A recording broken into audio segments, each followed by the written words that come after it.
புரட்டாசி சனிக்கிழமை ஏன் மிகவும் சக்தி வாய்ந்ததுன்னு தெரியுமா? பெருமாள் சனி பகவானுக்கு ஒரு வரம் கொடுக்கிறாரு.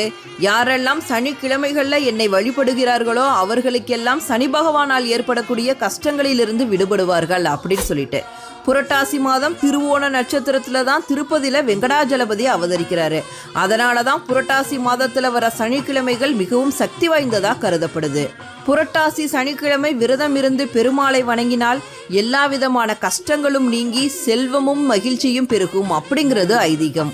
புரட்டாசி சனிக்கிழமைகள்ல தளிகை போட்டும் மாவிளக்கு ஏற்றியும் பெருமாளை வழிபடுவார்கள். புரட்டாசி சனிக்கிழமைகள்ல விரதம் இருப்பதோடு பசியால் வாடும் ஏழை எளிய மக்களுக்கு அன்னதானம் அளிப்பதன் மூலம் ஆண்டவனோட அருளையும் பெறலாம். அன்னத்தின் அருமையை அறிந்து கொள்ளதானே விரதங்கள் அனுஷ்டிக்கப்படுகின்றன. எனவே பசிப்பினியை அகற்றும் மகத்தான சேவையாக இந்த புரட்டாசி சனிக்கிழமை விரதம் இருந்து வருகிறது.